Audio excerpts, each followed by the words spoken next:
Bonsoir à tous et bienvenue si vous nous rejoignez ce soir encore pour une nouvelle édition de votre journal sur la RTVC à la une. Cette fois-ci, c'est la tenue de la retraite des chefs de département de la CMCI avec le pasteur Théodore Andossé, leader mondial le 15 et 16 janvier 2021 à la base de l'œuvre à Koumé. Environ 100 personnes réunies à cet effet autour des enseignements du leader.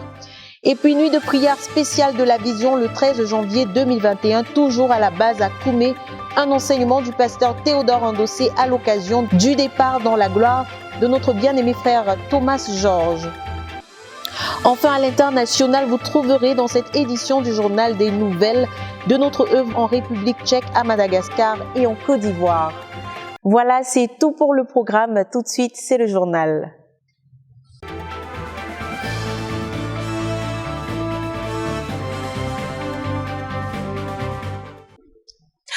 Nous ouvrons cette édition de notre journal sur un compte rendu de la retraite des chefs de département par notre reporter Dan Josué Moloula, retraite qui s'est tenue à Koumé au quartier général de la CMCI les 15 et 16 janvier 2021. Focus des enseignements du pasteur Théodore Andossé, leader de la communauté, sur comment organiser son travail en vue d'accomplir le but. Suivons plutôt.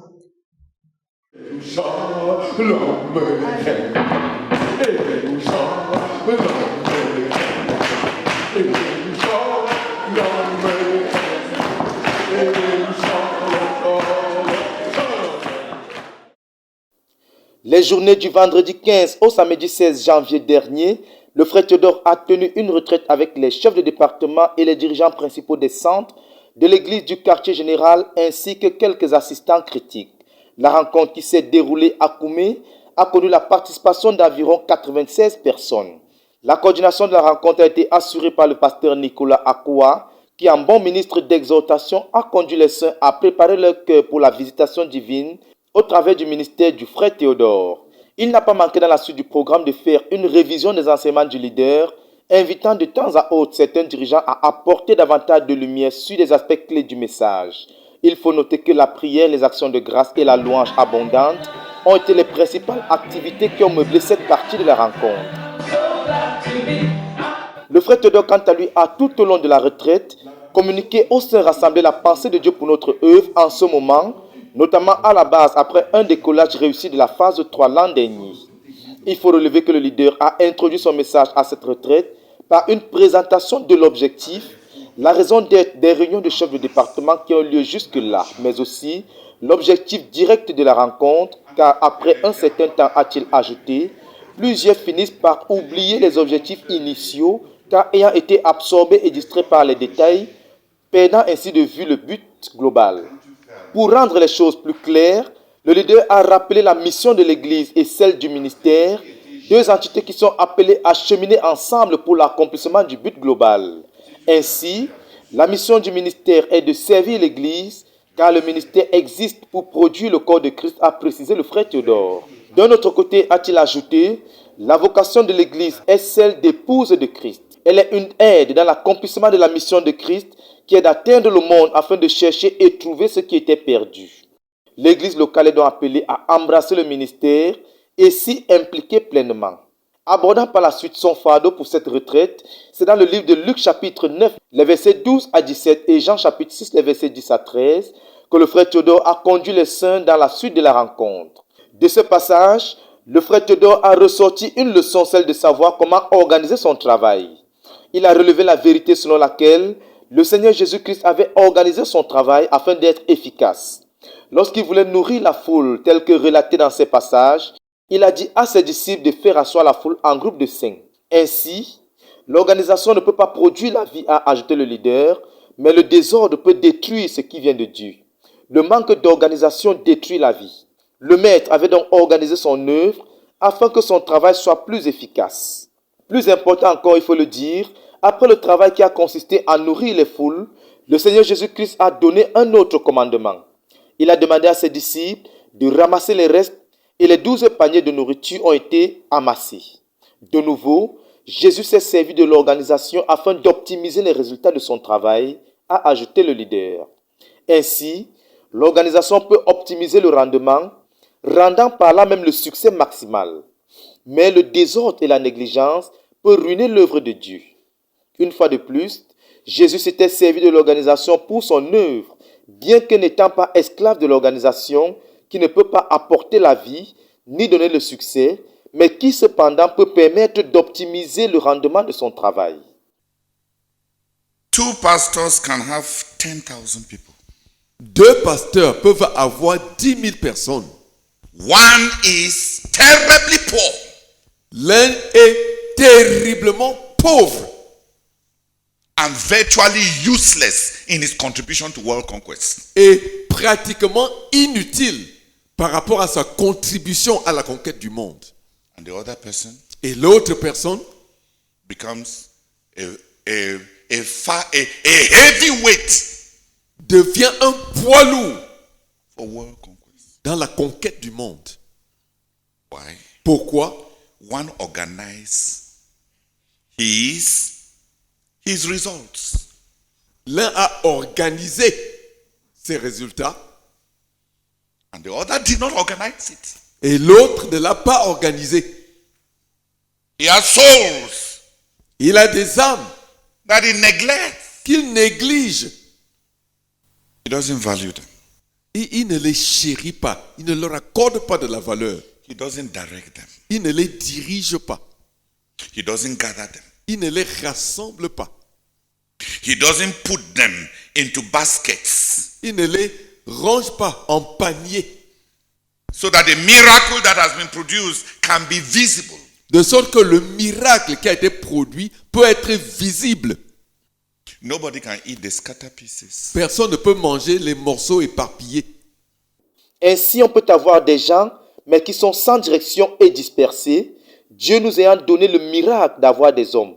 Mais on ne veut pas les rassembler dans des paniers et on demeure pauvre. Insistant sur la richesse que sont les hommes, le frère Théodore a relevé que plusieurs ne connaissent pas ce qu'un petit nombre de personnes peut produire parce qu'elles ne connaissent pas la valeur de ces personnes. Et il en est ainsi, a-t-il ajouté, parce qu'on n'a pas vu le potentiel de Christ résidant en les croyants. Et pour ceux qui sont en localité notamment, il va leur convertir comme le monde les voit, des villageois, des illettrés. Et si l'un d'entre eux rétrograde, ils ne sont pas dérangés, car pour eux ce ne sont que des gens pauvres. On ne voit pas le potentiel du Christ résidant, le potentiel de la gloire. I pray that you understand what we are saying. Je prie que vous compreniez ce que nous sommes en train de dire. You don't know what having 5 people can do. Vous ne savez pas ce que avoir 5 personnes peut faire. You don't have Jesus' heart Tu n'as pas le cœur de Jésus to enter men's situation pour entrer dans la situation des hommes and raise them et les élever to glory. à la gloire. You don't see them the way God sees them. Tu ne les vois pas comme Dieu les voit. In the image of God. Fait des gens faits à l'image de Dieu, Capable of glory. capables de gloire. You don't have redemptive eyes Tu n'as pas des yeux redenteurs because you have worldly eyes. parce que tu as des yeux mondains. Pour cela, le frère Théodore a expliqué qu'on voit la gloire avec les yeux de la rédemption. Et on est fier de ce que Dieu nous a donné, un projet de gloire à accomplir. Tirant donc une leçon de l'organisation du travail par le Seigneur Jésus, notre modèle, le frère Théodore a montré que des simples miettes et les restes de nourriture par terre seraient piétinés par la foule. Mais ces miettes dans les 12 paniers sont le témoignage empirique d'un grand miracle qui a eu lieu. Pour nous, a-t-il alors expliqué, les paniers ce sont les cœurs des pasteurs, car pour le Seigneur Jésus-Christ, chacun de ces 12 paniers était une image de l'un des apôtres. Après cette étude sur le modèle du Seigneur Jésus-Christ, le frère Théodore a poursuivi en rappelant son fardeau de l'année dernière, celui que nous ne perdions pas l'élan que nous avons eu avec la convention quant à la poursuite du but de la phase 3. S'appuyant sur le livre de 2 Timothée chapitre 2 verset 1, le leader a relevé qu'il était soucieux de ce que nous obéissions à ce passage, que les conditions soient favorables ou non. Il était donc question que l'évangile soit prêché quand les conditions sont favorables et même quand les conditions sont défavorables, car c'est mieux, a-t-il ajouté, de prêcher l'évangile et mourir du Covid que de se protéger et affaiblir le but. Donc, mon fardeau par rapport au leader, le fardeau principal du leadership l'année passée, c'était de produire un contre-élan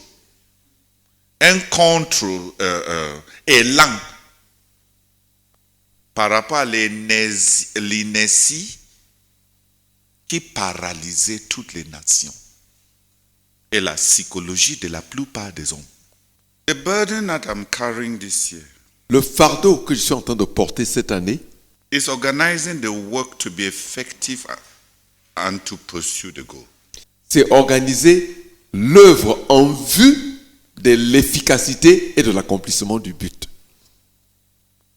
The burden I have Le fardeau que j'ai, is maximizing the potential that God has given to us c'est de maximiser le potentiel que Dieu nous a donné to accomplish the goal. en vue de l'accomplissement du but. To keep the grounds and the progress that we have made.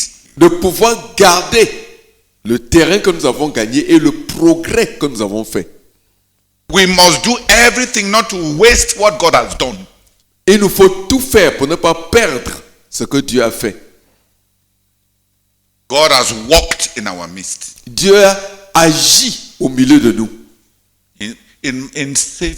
by saving multitudes, en sauvant des multitudes in miracles, par les miracles, in provision, par les provisions, great provisions. de grandes provisions. It can be wasted. Cela peut être perdu It's not organized. parce que ce n'est pas organisé. C'est donc par ces paroles que le frère Théodore a invité les dirigeants à organiser leur travail et organiser leur leadership, car celui qui a organisé son leadership a une équipe. Et le don d'être dirigeant, c'est celui de travailler au travers des autres, d'accomplir au travers des autres, au lieu d'être un Superman qui va accomplir tout seul, a ajouté le frère Théodore. Ainsi, ce qu'on appelle équipe, c'est l'organisation du leadership, a conclu le frère Théodore. Une équipe, c'est ce qui permet d'être efficace, c'est ce qui permet de conserver les terrains déjà gagnés, c'est ce qui permet d'être disponible, d'avancer étant léger avec suffisamment de ressources pour l'accomplissement du but. C'était donc là une vision de ce qui sera fait de manière pratique dans la suite du programme, a précisé le leader avant de prendre congé de l'assistance. Il est donc 22h37 lorsque la rencontre est clôturée et le rendez-vous a été pris pour le lendemain. Le samedi 16 janvier, après les actions de grâce, le frère Théodore, instruit par le Seigneur, a conduit toute l'assistance dans une étude biblique sur l'organisation du travail et sur tout ce que le roi Salomon a dit en rapport au travail, et avec comme passage de référence les livres de Proverbes et Ecclésiastes, avec au total 73 passages de 41 chapitres étudiés. Il est donc ressorti de cette étude biblique la pensée du roi Salomon sur le travail pour ceux qui sont appelés à servir Dieu. Le leader a donc instruit le pasteur de l'église du quartier général, le frère Alphonse Tawet, de produire tous ces passages et de les remettre à chaque participant afin de pouvoir chacun juger, évaluer et corriger son propre travail afin de l'accomplir selon l'éthique biblique. Plus tard dans la soirée, après les actions de grâce pour la session de la matinée conduite par le frère Nicolas Akwa, le frère Théodore, après avoir pris la parole, a tout d'abord conduit les frères par section à remercier le Seigneur premièrement pour le nombre de rencontres dynamiques quotidiennes avec Dieu qu'ils ont eu en 2020, ensuite pour le nombre de fois que chacun a lu sa Bible, et enfin pour le don à Dieu de chacun durant l'année dernière. Visiblement troublé par les actions de grâce sur le don à Dieu, le leader a invité chacun à considérer au-delà du simple pourcentage du don à Dieu fait, car lorsqu'on confronte ce qu'on a donné à Dieu par rapport à ce que Dieu nous a réellement donné, il y a là quelque chose qui corrige le cœur, a-t-il précisé. Il est donc question de donner à Dieu non comme un système de taxation, mais comme un acte d'amour, car le don est un moyen d'établir une relation intense avec Dieu, comme ce fut le cas pour le peuple d'Israël dans la Bible. Revenant sur l'étude à l'école de Salomon faite dans la journée, le frère Théodore a amené les sons dans le livre de 1 Roi chapitre 4 pour considérer comment Salomon a organisé son travail afin d'être efficace, de conserver les terrains déjà conquis et en vue d'avancer dans la poursuite et l'accomplissement du but. D'un autre côté, le frère Théodore a relevé que le succès de Salomon venait des ressources pour son leadership, notamment les hommes que son père David avait bâtis et lui avait laissés. Salomon leur a donc fait confiance et a travaillé avec eux et au travers d'eux. Suivant cet exemple, les dirigeants ont été exhortés à grandir dans le fait de travailler avec les autres, invitant par là même chaque chef de département et dirigeant de centre a défini clairement qui sont ses assistants, qui sont ses gouverneurs ou intendants et quelle est leur responsabilité distincte en tant qu'individu. Finalement, a souligné le frère Théodore, la première moitié de cette année, le travail qui sera fait lors des réunions des chefs de département sera d'organiser les différents départements et centres en définissant clairement les tâches afin de transformer le quartier général en ce que Dieu voulait donner au frère Zach. Le frère Théodore a donc clôturé la retraite en lisant au sein les directives qu'il a reçues de Dieu pour les projets à accomplir au quartier général en cette année 2021. Ceci a donc mis un terme à cette retraite. Les saints ont été bénis et recommandés à la grâce du Seigneur. Rendez-vous a été pris durant les réunions des lundis et dans la suite pour le travail pratique de l'organisation. À Dieu soit donc toute la gloire pour un décollage réussi de la phase 3 de notre œuvre et pour le pas suivant qu'il a rendu clair, à savoir l'organisation pour une optimisation des miracles extraordinaires et des grandes interventions de Dieu dans notre ministère, particulièrement en ce début de phase 3 de notre œuvre. Dokoumé pour la RTVC, Dan Josué Mouloula Bekoum. Spéciale nuit de prière de la vision ce 13 janvier 2021 où le pasteur Théodore Andossé, leader mondial de la CMCI, a entre autres exhorté les frères à la lumière du départ dans la gloire de notre bien-aimé frère Thomas George, dirigeant critique de notre œuvre en Inde, un reportage signé Jacques Kouechi.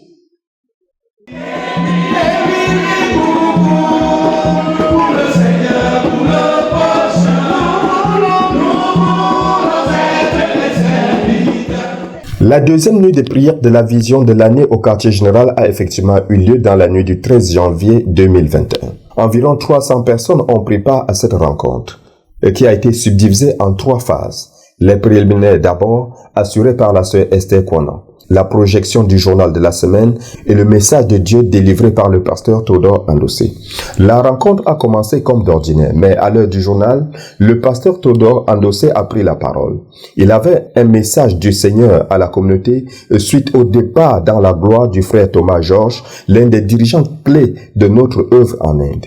Il a introduit son message en posant la question: quelle devrait être notre attitude lorsque les dirigeants critiques de notre œuvre s'en vont pour être avec le Seigneur? À partir de Matthieu chapitre 14, versets 6 à 14, versets 22 à 29, il est revenu sur la manière dont le Seigneur Jésus avait géré la mort de Jean-Baptiste. De ce passage, il a souligné que Jean-Baptiste était mort à un moment critique car le Seigneur était très occupé. Les apôtres étaient très occupés et l'évangile prospérait. Après avoir reçu la nouvelle de la mort et de l'enterrement de Jean-Baptiste, le réflexe immédiat du Seigneur Jésus a été de prendre une retraite. Et les foules l'ayant suivi au lieu de la retraite, il a fait face aux pressions du ministère. Il les a guéris et vers la soirée, il les a nourris. Enfin, il est retourné au lieu de retraite pour prier, pour comprendre les implications qui venaient de se passer dans son ministère, parce que la mort d'un dirigeant spirituel d'envergure a des implications. The death of a big spiritual leader has implications. La mort d'un grand dirigeant spirituel a des implications. It affects the work. Cette mort affecte l'œuvre. Le frère Théodore a déclaré que telle devrait être notre attitude après le départ de notre bien-aimé Thomas George. Le départ d'un dirigeant critique, a-t-il poursuivi, c'est le calendrier divin pour de grands changements. Et si nous sommes sages, nous allons nous attendre à Dieu pour comprendre ce qu'il est en train de dire en vue de réaligner notre ministère. If we seek the Lord, if we continue under the pressure of the ministries that are before us, there is coronavirus, there are all these other pressures from outside, and there are the pressures from inside with the diminishing ranks. If we are faithful to the pressures and we wait on the Lord, it will change us. It will change the existing leaders.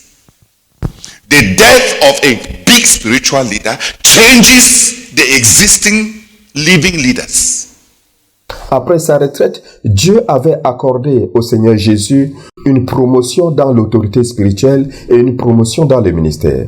Après avoir exprimé le cri de son cœur, qui était que nous puissions chercher Dieu, le frère Théodore a ajouté que même les 12 apôtres avaient été changés car ils s'étaient joints au Seigneur Jésus dans la gestion de la pression. Ils avaient été impliqués dans la nutrition des 5000 personnes. Et Pierre s'était promu lui-même en suivant le Seigneur Jésus dans sa promotion. Le leader a donc conclu que certaines doivent émerger lorsque d'autres meurent et que avec le départ du frère Thomas Georges, Dieu veut nous promouvoir. God wants to promote us. Après avoir donné plusieurs exemples pour soutenir son message, il a conduit les saints à prier pour que Dieu rende le ministère approprié à la famille de notre frère Thomas Georges. Après le journal, le pasteur Théodore Andossé est revenu pour donner un compte rendu de sa retraite avec sa famille. D'emblée, il a encouragé chaque participant à lire entièrement Deutéronome chapitre 33. Ensuite, il a dit qu'Abraham avait béni Isaac. Isaac avait béni Jacob. Jacob avait béni ses fils. Et il a poursuivi en disant qu'il y a certaines personnes qui planifient leur vie sur la base du mérite et d'autres qui planifient leur vie sur la base de la bénédiction. Les gens de la Bible, quant à eux, ont planifié leur vie sur la base de la bénédiction et non sur la base du mérite. Et ceux qui planifient sur la base du mérite font des réclamations, alors que ceux qui planifient sur la base de la bénédiction bâtissent et donnent la valeur à la relation avec Dieu et à leur relation avec l'homme. Ils donnent la valeur à la vérité, à la transparence, à la loyauté. Enfin, le leader a donc supplié les frères de planifier leur vie en ce début d'année sur la base de la bénédiction afin d'être riches, de mettre fin aux comparaisons, aux jalousies, aux réclamations avant de prendre congé des saints pour vaquer à d'autres responsabilités liées à son leadership. Après cette phase, la nuit de prière s'est poursuivie avec la prière pour la protection quotidienne du ministère et la prière pour certains ministères en cours dirigés par la sœur Esther Konan. Enfin, le pasteur de l'église du quartier général a pris la parole pour donner certaines informations avant de bénir les saints pour la fin de la rencontre. À présent, suivons le rapport de Yassine Bekolos sur la distribution massive de nos traités évangéliques et de nos livres, surtout au cours de l'année 2020 où la pandémie à coronavirus a fait des ravages à travers le monde. La suite en images. 2020 a été une année marquée par la pandémie à coronavirus qui s'est répandue dans les 6 continents comme une traînée de poudre, obligeant les gouvernements des nations à organiser une série de mesures pour limiter sa propagation à travers les confinements, les couvre-feux, le travail à distance, la fermeture des lieux publics et des lieux susceptibles de faciliter la propagation du virus. Dans le but de répondre à cette attaque venant de l'enfer pour précipiter un grand nombre de personnes dans le lac de feu, parce que jusqu'ici, au 18 janvier, il y a eu 2 910 989 personnes qui ont été atteintes en France et 93 173 873 personnes dans le monde. Ainsi, 70 000 personnes sont déjà mortes en France et près d'1 million de personnes sont déjà mortes à cause de ce virus dans le monde entier.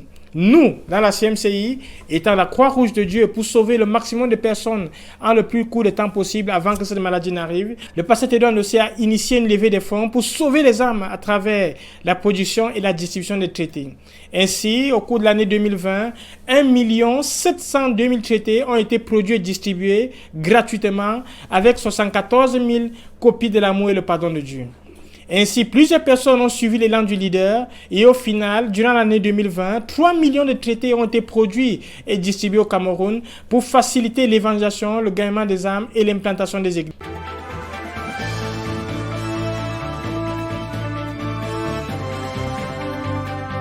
Aux États-Unis, plusieurs volontaires se sont levés et ont produit pendant l'année 2020 15 000 traités et les ont distribués.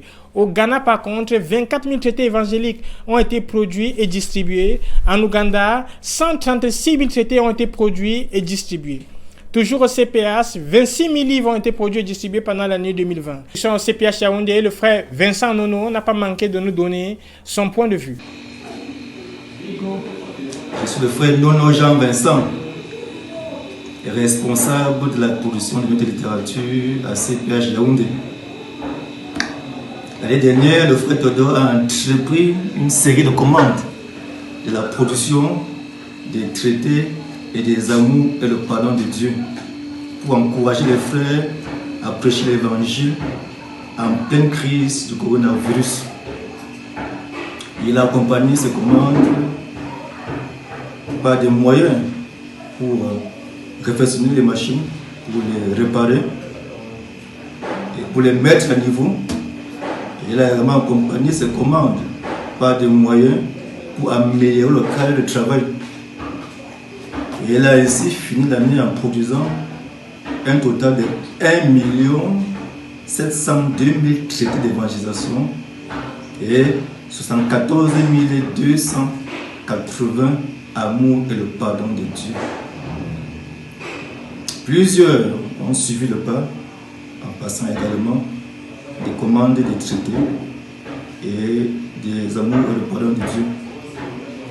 Nous avons terminé l'année en produisant un total de 3 078 000 traités d'évangélisation et 112 280 amour et le pardon de Dieu.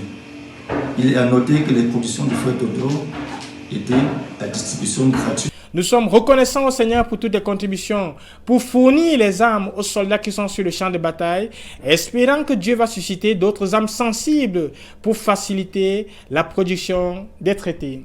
Célébrez l'Éternel car il est bon, car sa miséricorde durera toujours. Prédication de l'évangile, guérison des malades, exhortation et encouragement des jeunes ont meublé le week-end allant du 15 au 17 janvier 2021, une action perpétrée par l'équipe de coordination du ministère aux jeunes à l'Est. Le reportage. Pendant le week-end du 15 au 17 janvier 2021, l'équipe de coordination du ministère aux jeunes à l'Est, conduite par le frère Séraphin Tambo, a eu à effectuer par la grâce de Dieu une descente à Batory dans le cadre de la tournée régionale, ayant pour but d'encourager, capaciter et enflammer les jeunes de la zone de coordination à l'obéissance à la prophétie de Santa Cruz et en les sensibilisant pour la retraite prochaine des jeunes et des étudiants en février 2021. Cette équipe de vaillants guerriers était constituée des dirigeants des jeunes venus de Yokadouma, de Kété, de Betaroya et des centres de Batory. Dès samedi, les frères ont tenu la première campagne d'évangélisation au quartier Tripano 2, dit quartier Vampire, où le Seigneur Jésus, à travers nos bien-aimés, est venu sauver, guérir et délivrer les habitants du quartier Vampire. Il est l'agneau de Dieu qui enlève le péché. Il est l'agneau de Dieu qui enlève ton péché. Il est l'agneau de Dieu qui enlève ton péché. Il est l'agneau de Dieu qui ôte le péché du pécheur et qui lui donne une nouvelle vie. Il est l'agneau de Dieu qui enlève le péché. Il plie ton passé et il te donne un avenir. Ce triomphe a laissé des traces dans le camp de l'ennemi qui a mordu la poussière avec 47 personnes qui ont abandonné son royaume pour entrer dans le royaume de Dieu. Et 8 personnes ont été guéries instantanément parmi les 150 personnes qui ont entendu l'évangile ce soir-là.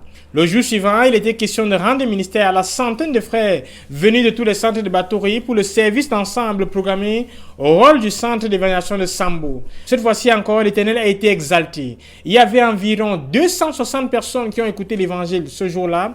167 personnes ont dit non au diable et sont entrées par la grande porte dans le royaume de Dieu.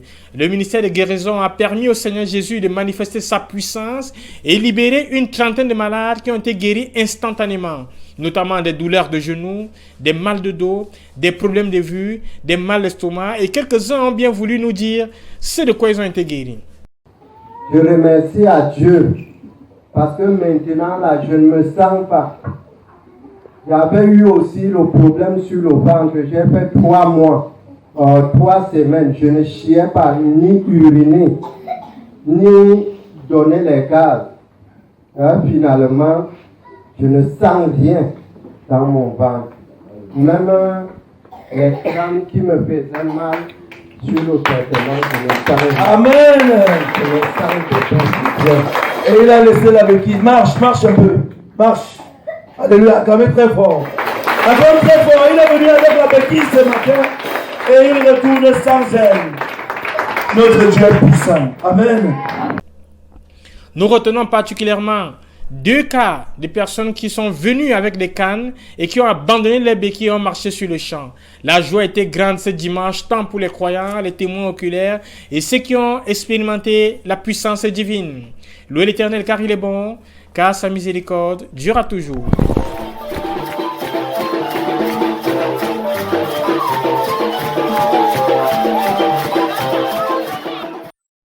Visite du pasteur Dagobert Bolega, dirigeant de la province spirituelle de la Sanaga maritime à l'église à Kribi le 5 janvier 2021. C'est sa première tournée de l'année, d'où son exhortation au sein à battre les records de l'année précédente. Suivons Laurent Joël Onana. Pour sa première sortie pastorale en 2021, en tant que dirigeant de la province spirituelle de la Sanaga-Maritime, le pasteur Dagobert Bolega a été à Kribi, dans l'océan, pour entretenir l'église à Kribi. Au cours d'un enseignement qu'il a donné le mardi 5 janvier 2021 au centre 1 de la CMCI en Ndombé, le pasteur Dagobert Bolega a d'abord transmis au peuple de la CMCI de Kribi les salutations fraternelles du frère Jean de Dieu Wachi, dirigeant national de l'œuvre, pour enfin dérouler l'objet de sa visite. Il s'agissait d'entrer ensemble dans l'année 2021, préparer les comptes rendus de l'océan en vue d'une compilation des données à envoyer à la base mondiale. Entre autres objectifs de cette visite pastorale à Kribi, le pasteur Dagobert Bolega a profité pour rappeler la recommandation du leader mondial de la CMCI sur le fait que la Sanaga-Maritime doit s'étendre pour constituer une véritable base auxiliaire qui prie pour la base mondiale. À cet effet, a-t-il précisé, l'océan doit démarrer très fort l'année 2021 dans l'évangélisation en pénétrant et en possédant la Guinée équatoriale par la ville de Campo, tandis que la conquête du Niokele doit se faire à partir de Puma. Après avoir présenté clairement l'objet de sa visite pastorale aux frères de Kribi, le pasteur Bolega a rappelé aux frères que de tels objectifs ne peuvent se réaliser que si nous prions. Et parmi les prix à payer, un siège de prière de 30 heures sera organisé à Kribi le samedi 16 au dimanche 17 janvier 2021. À ce propos, il a rappelé que nous avons besoin de beaucoup de prières pour réaliser des choses. Dieu a besoin des hommes. Il sera question pendant ce siège de prière de crier au Seigneur de donner des hommes, de l'argent nécessaire. Et selon les dires du pasteur Bolega, je cite, « Je fonde beaucoup d'espoir pendant ce siège afin de voir cette base auxiliaire qui porte la base mondiale. » Fin de citation. Ce sera le tout premier siège qui va se tenir dans la province de l'océan. L'annonce va susciter des actions de grâce pour les frères de Kribi réunis au centre 1 de Ndombé. Après ces grandes annonces, le frère Bolega a entretenu les frères réunis ce soir dans le livre de Philippiens chapitre 3, les versets 12 à 16. Il a fait comprendre aux frères que l'année 2021, Dieu veut que je cours, que je lise ma Bible avec vitesse, que dans ta vie de prière seule, que je cours, car celui qui court bat les records de l'année antérieure. L'année 2021, Dieu veut que tu battes tes propres records. Et prenant l'exemple sur lui-même, il a fait savoir aux frères que cette année, il doit lire 15 chapitres chaque jour et 450 chapitres chaque mois pour une lecture de 3 fois sa Bible en 2021. Cette année est une année de vitesse, d'accélération. Tout ce que tu dois faire cette année, tu dois le faire avec empressement car il y a beaucoup de choses à faire. C'est une année où rien ne doit traîner. Dieu veut que tu fasses une course et t'établisses dans la fidélité. N'établis pas des buts qui vont t'amener à marcher, car celui qui marche accomplit des choses ordinaires, mais celui qui court en accomplit des extraordinaires. Les travailleurs ne voient que grand et vite. Un message qui n'est pas tombé dans les oreilles des sourds, car des repentances et des engagements au travers des cœurs coopérants à cette portion du message du frère Bolega. Dans le monde, au nom de Jésus-Christ, dans le département de l'océan, au nom de Jésus-Christ, Amen. Je cours et l'accélération pour chaque semaine au département de l'océan. Amen. Amen. Au sang de Jésus-Christ, nous proclamons que cette année 2021 est une année de course, de vitesse et d'accélération pour toutes celles dans la science et dans le département de l'océan. Au nom puissant de Jésus-Christ. Amen. D'accélération, de course, de vitesse pour chaque chrétien, chaque saint de la CMCI dans l'océan. Amen. C'est une année de course, de vitesse et d'accélération pour tous les frères de l'océan, de la CMCI de l'océan, au nom de Jésus-Christ. Amen. Au nom de Jésus-Christ, que cette année 2021 est une année de course, une année de vitesse, une année d'accélération pour tous les saints de la CMCI de l'océan, au nom de Jésus-Christ. Amen. Amen. Que l'année 2021 est une année de course, de vitesse et d'accélération pour chaque saint de la CMCI dans le département de l'océan. Au nom de Jésus-Christ. Amen. 2021 est une année de course, de vitesse et d'accélération pour chaque saint. Il a profité et continué pour exhorter les frères à oublier les réussites et échecs de l'année 2020, car, selon lui, cela nous empêche de courir en 2021. Ceci à la lumière du verset 13 de Philippiens chapitre 3. Le pasteur Bolega a fait entendre au peuple de l'océan que Dieu a déjà emballé tout de 2020 pour le jour du jugement. Il n'est plus question de s'en souvenir. Le temps est venu pour nous projeter pour ce qui nous appelle en 2021. Pour couronner ce message si fort et motivateur, le pasteur Bolega a appelé une colonne de 14 frères pour proclamer que l'année 2021 est une année de course, de vitesse et d'accélération pour chaque saint de la CMCI dans l'océan. De Kribi pour la RTVC, je suis Laurent Joël Didier, Oona. Et puis du côté de la République tchèque, Kevin et Electra, nos missionnaires, se sont lancés dans l'obéissance à la prophétie de Santa Cruz au lendemain de la croisade de prière et de jeûne de 40 jours. Notre reporter Francis Bekongo nous livre les défis auxquels ils font face sur une base quotidienne. Le reportage. Kevin et Electra Mbonia, nos missionnaires en République tchèque, dans le centre de l'Europe, ont commencé leur obéissance à la prophétie de Santa Cruz le 21 novembre 2020, le lendemain de la fin de la croisade de prière et de jeûne de 40 jours du ministère. Malgré l'hiver et les restrictions liées à un certain virus, nos missionnaires redoublent de courage dans l'évangélisation en utilisant les traités évangéliques comme arme principale. Le besoin de communiquer le message de la grâce en langue locale s'imposant, une chrétienne faisant partie de leur contact s'est proposé de traduire un de nos traités en langue tchèque. Pour le moment, nos ambassadeurs s'en sortent plutôt bien, pour autant que l'anglais ou le français sont concernés pendant les sorties. Souvent avec les autochtones, ils se servent de Google Translate. On écoute les missionnaires numéro 1, 2 et 3. Et moi, je sors évangéliser. Et ainsi, le Seigneur nous a demandé de continuer avec une deuxième croisade de 60 jours. Ça se passe le... Nous sommes en pleine obéissance à la prophétie de Santa Cruz. Depuis combien de temps? Déjà plus de 40 jours. Hein. Depuis 40 jours. Nous sommes à la deuxième croisade, mais celle de 60 jours, parce qu'après le jeûne collectif, on a tout de suite commencé à évangéliser. Et par la grâce de Dieu, nous sortons fidèlement. Anna, qu'est-ce que tu fais pendant l'évangélisation? Je donne les traités. Tu donnes les traités? Est-ce qu'il y a des gens qui prennent les traités? Oui, à d'autres qui ne prennent pas, mais à d'autres qui prennent. D'accord, et comment tu fais quand ceux qui ne prennent pas? Ceux qui ne prennent pas, je passe à l'autre.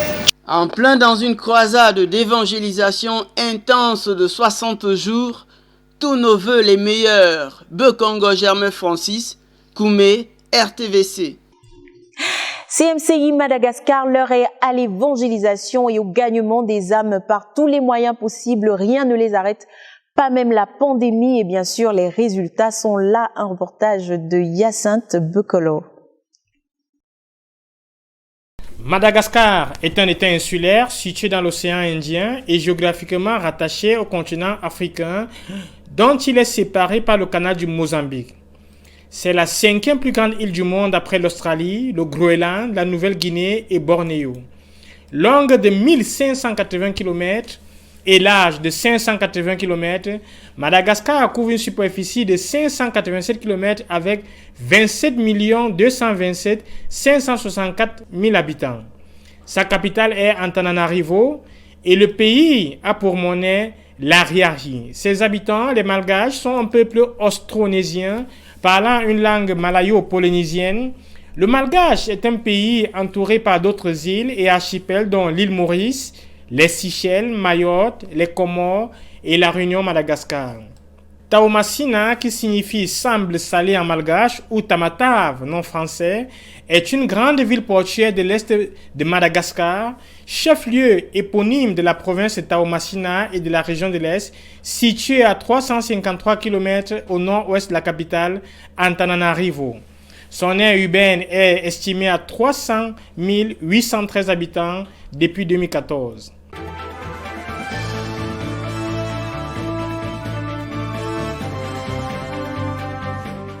C'est dans cette ville que la sœur Albertine, qui est l'une des dirigeantes, qui a cru à la première tournée d'évangélisation dans cette ville et dans sa maison a été implantée une église de maison et est resté fidèle jusqu'à nos jours.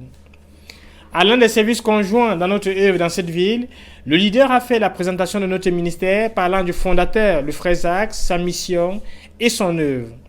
Après plusieurs périodes d'évangélisation dans cette ville, plusieurs personnes se sont engagées et une réunion des jeunes convertis a commencé et une dizaine de personnes y assistent. Toujours durant l'année 2020, la sœur Albertine a organisé son anniversaire un dimanche et 130 personnes ont honoré à son invitation. 24 personnes ont donné leur cœur au Seigneur Jésus-Christ et 6 personnes ont intégré l'assemblée. Alléluia. Pendant le confinement, ils se sont adaptés pour organiser la vie de l'église pendant cette période trouble. Ils ont pénétré l'université de Taomasina, qui est le centre étudiantin de la région. Et après cette pénétration, un ministère aux étudiants a été implanté. Une autre campagne d'évaluation a été organisée à l'université de Fiaranasoa et des études bibliques ont été implantées pour le suivi des étudiants qui ont cru. La vie de l'église a été organisée avec des nuits de prière, des enseignements et ils ont pris part à la croisade de prière et de jeûne du ministère en fin d'année. À Antananarivo, la vie de l'église suit son cours normal avec des nuits de prière, des retraites des dirigeants et des services conjoints. Pendant la période du confinement, toujours à Antananarivo, une retraite des dirigeants des jeunes de la nation a été organisée, retraite au cours de laquelle 19 nouveaux étudiants ont assisté et 9 jeunes ont donné leur cœur au Seigneur Jésus-Christ. À la fin de la retraite, plusieurs jeunes ont été impactés, transformés, challengés, requinqués, regaillardis, boostés pour continuer dans l'obéissance à la prophétie de Santa Cruz et au message de Bertois. Les saints sont sortis dans les localités environnantes, notamment dans la localité de Charakofafa, et une église a été implantée. Et à Taomasina, toujours, une retraite des dirigeants des jeunes a été organisée, retraite au cours de laquelle plusieurs jeunes sont sortis prêcher l'évangile dans les localités environnantes, une église a été implantée, et une femme malade du cancer a reçu ministère. Après la prière, le cancer du sein a disparu. Voilà un bilan sommaire des activités de notre ministère à Madagascar. Loué éternel car il est bon, car sa miséricorde durera toujours. Yassine Bekolor, RTVC.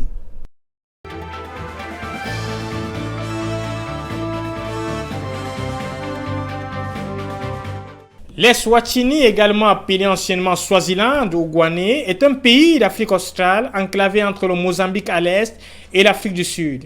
Ancienne colonie indépendante depuis 1968, elle s'est constituée autour de la nation Swazi. Sa capitale est Mbambane. Sa population est estimée à 1 104 479 000 habitants sur une superficie de 17 363 km², avec une densité de 64 habitants par kilomètre.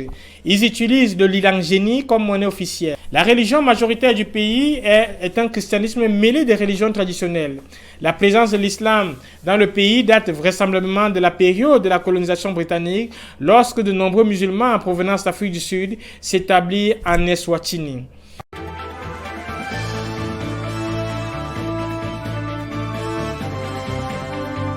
Pendant la période du confinement due à la crise du coronavirus, les saints de l'ancienne nation du Swaziland se sont embarqués dans l'évangélisation et la distribution des traités. Ceux qui ont été impliqués dans cette sortie sont le frère Kelvin, la sœur Brenda, Yawandisoa et David. Ils ont voyagé à travers la ville de Matangeni, Malini, Ngwanepak et Kachali et plusieurs personnes ont écouté l'évangile. Ainsi, nos bien-aimés de la nation des Swatini, pendant la période de la croisade des prières et des jeûnes, qui a eu lieu en octobre-novembre 2020, ont traduit les traités en langue Siswati et ils ont distribué 300 nouveaux traités comme résultat de cette action. 3 personnes ont appelé pour manifester le désir de recevoir le Seigneur Jésus après avoir lu les 10 traités. Après la croisade de prières et de jeûnes du ministère, ils ont organisé un service conjoint et 38 personnes ont assisté à cette réunion. Toujours dans cette sortie d'évangélisation, les enfants n'ont pas été épargnés. En effet, plusieurs ministres enfants ont produit la version anglaise du traité Lola et ont organisé des campagnes d'évangélisation pour enfants en distribuant ces traités. Dans une des assemblées, 27 enfants ont été atteints avec l'évangile et plus loin dans un nouveau village, le ministère aux enfants a décollé et une église a été implantée à Kachahili et le ministère aux enfants a aussi pris forme. Toujours à Kachahili, le royaume de Dieu a été implanté à travers une base annexe communément appelée église des maisons. Voilà le condensé des activités de notre ministère en Eswatini durant l'année 2020. Célébrez l'Éternel car il est bon, car sa miséricorde durera toujours. Enfin, clôture de la page internationale par des nouvelles de la CMCI Côte d'Ivoire. Nous découvrons sur un plateau tout neuf les présentations de Pascal Béory.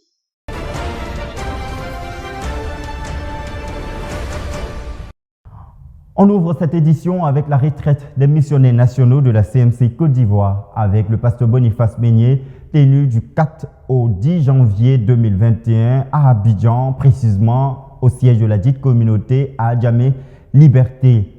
Une retraite qui s'inscrit dans le cadre du programme des cours de formation des dirigeants spirituels et l'action pastorale de l'école La connaissance du service de Dieu, section Côte d'Ivoire, visant à booster l'élan des missionnaires dans l'accomplissement des objectifs de l'année 2021.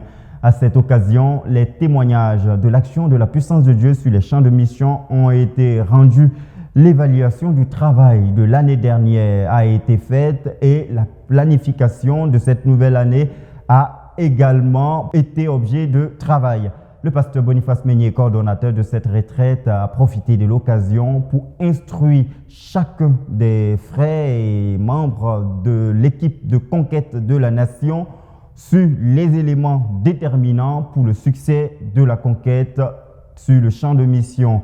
L'équipe de la RTVC était sur les lieux pour vous faire vivre les temps forts de ce programme, suivant ce dossier de la rédaction. Les missionnaires de la CMCI Côte d'Ivoire ont tenu leur retraite annuelle avec le pasteur Boniface Meignier du 4 au 10 janvier 2021 au siège de la CMCI Côte d'Ivoire à Abidjan. Une sainte convocation au pied du Seigneur s'inscrivant dans le cadre du programme global des cours de formation et des actions pastorales initié par l'école de la connaissance et du service de Dieu, section Côte d'Ivoire. Avec la participation de plus de 250 missionnaires venus de toutes les localités où notre œuvre est représentée en Côte d'Ivoire, ce fut une rencontre de communion fraternelle, de témoignage de la main agissante du Seigneur sur les champs de mission et surtout un moment de travail actif, d'évaluation de l'œuvre accomplie au cours de l'année précédente, de planification de la nouvelle année et de communication mutuelle des dons spirituels en vue d'une conquête plus efficace. Le tout visant le dynamisme et la fructuosité de l'entreprise missionnaire pour l'accomplissement du but de la phase 3 de notre œuvre. Posant les fondements du travail spirituel qui devait être effectué au cours de cette retraite, le pasteur Meignier s'est appuyé d'entrée de jeu sur le passage de Romains, le chapitre 1, versets 8 à 12, pour faire ressortir les deux principaux objectifs qui ont fait l'objet d'études durant les 7 jours de ce programme, à savoir communiquer les dons spirituels, être encouragé et recevoir les encouragements. L'orateur s'est saisi de cette occasion pour rappeler certains points de doctrine dont la connaissance est fondamentale dans la marche chrétienne en général et surtout dans la vie et le succès des missionnaires. Beaucoup de personnes ne connaissent pas la doctrine du salut. Or, si tu ne connais pas la doctrine du salut, tu ne peux pas prêcher l'évangile avec efficacité parce que la prédication consiste à proclamer les faits de la doctrine de Christ. À ce niveau, il a mis l'accent sur l'élection du croyant, la prédestination, la mission et la tâche assignée. Des points doctrinaux décisifs qui sont des socles à partir desquels les missionnaires peuvent manifester Dieu en proclamant l'évangile authentique avec assurance et efficacité sur le champ de mission. C'est donc à partir de ces points majeurs que le Seigneur a conduit l'Assemblée à méditer sur plusieurs facteurs déterminants pour l'efficacité dans la conquête. Tout commence par la nécessité de connaître les implications de l'élection du croyant. À ce niveau, un regard profond sur l'objet de la prière de l'apôtre Paul dans Éphésiens 1, le verset 1 à 22, était nécessaire. Un passage qui nous apprend de manière claire ce que nous devons voir et croire dans notre identité spirituelle. De ce point, il ressort que les croyants sont élus à être saints. Ils sont prédestinés à être des enfants d'adoption. Ils sont adoptés donc par Dieu, ils sont pardonnés, ils sont rachetés, ils sont héritiers de Dieu et co-héritiers avec Christ et ils ont été scellés par le Saint-Esprit.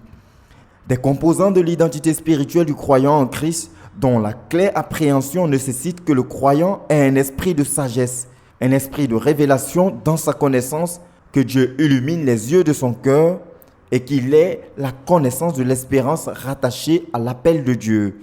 Des vérités déterminantes que le pasteur Meignier a rappelées à l'Assemblée des missionnaires.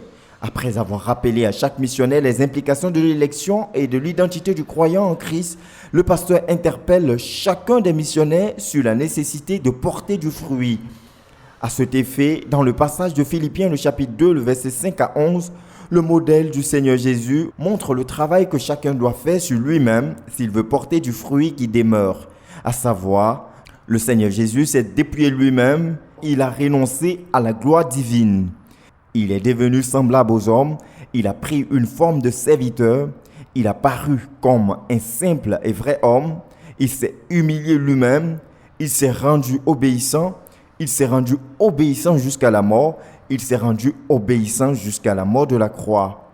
Un travail de renoncement, de dépouillement, d'abaissement de soi et de la mort au moi, indispensable pour porter du fruit, selon qu'il est écrit dans Jean le chapitre 2, le verset 24 à 25. Si le grain de blé qui est tombé en terre ne meurt, il reste seul, mais s'il meurt, il porte beaucoup de fruits. Dans le sens de la place fondamentale de la mort au moi dans la fructuosité du missionnaire, un temps a été consacré à la question de la calomnie. La calomnie est l'une des armes tranchantes de l'ennemi à travers laquelle le diable attaque l'Église. Le pasteur Meignier a exhorté les missionnaires à triompher de la calomnie, car une telle victoire fait partie des maillons déterminants pour le succès du missionnaire dans l'exercice de son ministère. Les derniers instants de la retraite ont porté sur des proclamations et des prières de combat contre tous les obstacles sur le champ de mission. Dieu, au nom de Jésus, j'ai bâti les disciples par centaines et par milliers. Je les enrôle pour la bataille. Avec eux, nous remportons des victoires. Des exploits. Des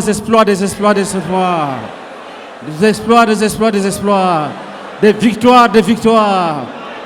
C'est avec ces rappels substantiels des facteurs déterminants pour le succès de la conquête et surtout ce travail de profonde préparation pour la fructuosité sur le champ des missions que les missionnaires sont sortis de cette 4e retraite annuelle.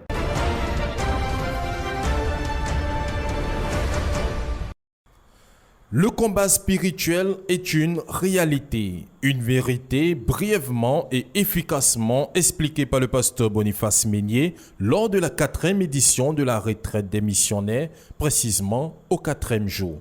Pour lui, le champ missionnaire est émaillé de beaucoup d'obstacles que le conquérant doit prendre très au sérieux pour le succès de la mission. La conquête est une réalité. La conquête demande de combat spirituel. Il y a les démons, il y a des hommes pervers, il y a les circonstances de la vie, les conjonctures.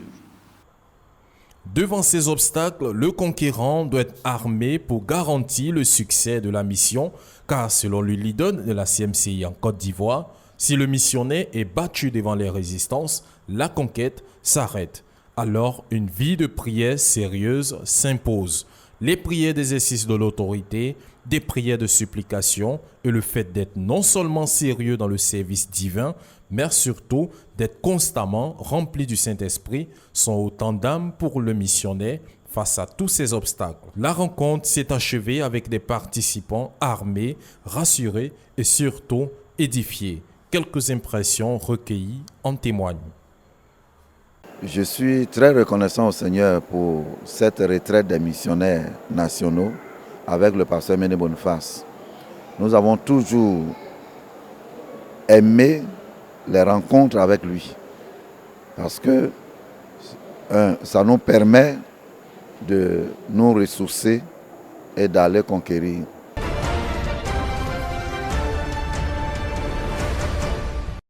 Cette retraite fut aussi un moment d'évaluation de l'œuvre accomplie au cours de l'année 2020. Tous les dirigeants régionaux, accompagnés par le collaborateur direct, ont rendu compte à l'Assemblée des effectifs des membres et des assemblées, des finances et surtout de l'accomplissement de la promesse du Seigneur d'accompagner tous ses envoyés avec des prodiges, des miracles. Plusieurs témoignages ont été ainsi rendus par plusieurs délégués, démontrant la puissante et agissante main du Seigneur à travers le salut, la délivrance, la guérison des âmes et la victoire dans les combats confrontés sur le champ de conquête.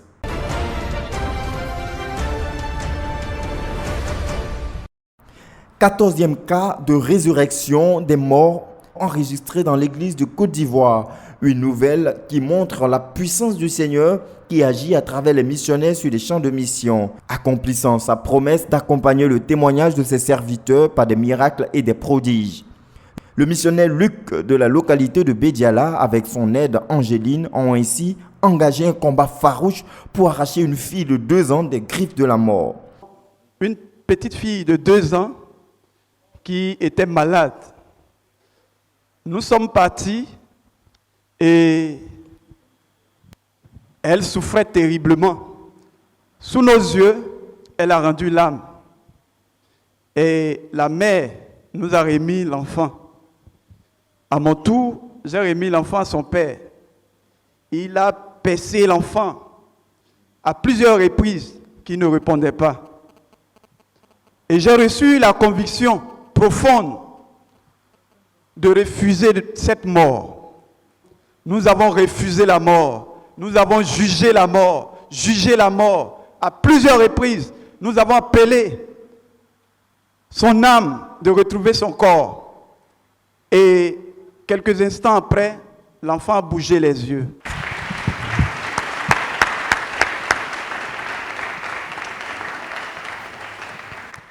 Et juste après, la patame du voisin qui était juste à côté a pris feu. Nous n'avons rien compris, mais nous rendons la gloire au Seigneur. L'enfant est en vie et que l'honneur soit au Seigneur Jésus. Amen. La puissance de la résurrection s'est aussi manifestée à Gonaté, où elle a mis en échec le prince de la mort qui voulait emporter Esther. Nous relate la sœur Catherine, missionnaire à Gonaté. Un matin à 7h, le frère m'a appelé de venir. Je suis arrivé là-bas. Elle était là. La respiration n'était pas ça. Quelques 10 minutes après, c'est fini. Les femmes baoulées, les voisines qui étaient là ont commencé à pleurer. Et j'ai commencé à supplier Dieu, à crier à Dieu. Seigneur, ramène-la, ramène-la, ramène-la. Et son mari, qui souvent conduit notre dirigeant, s'est souvenu qu'un jour, il avait conduit le dirigeant ici, au temple. Et le pasteur Meunier rendait un témoignage comme ça, comme quoi que il y a une sœur aussi qui mourait et Dieu lui a dit d'appeler la sœur. Donc il s'est souvenu de ce témoignage-là. Et il m'a dit, maman, appelons Esther qu'elle revienne. Et on a commencé à crier, Esther revient, Esther revient, Esther revient. Et on a crié. Près de 4 à 5 minutes, la sœur est revenue. Et elle nous demande, qu'est-ce qu'il y a ici? Que je partais, je suis arrivé très loin et vous m'avez appelé. C'est là que je reviens. Les témoignages ont donc occupé une place importante au cours de cette retraite. Plusieurs des missionnaires ont fait connaître les merveilles du Seigneur accomplies sur les champs de mission. La résurrection des morts, la délivrance, la guérison, le salut des âmes, autant d'aspects de la main agissante du Seigneur qui ont été mis en exergue par leurs témoignages. Gloire au Seigneur qui soutient ses serviteurs dans la conquête de la nation.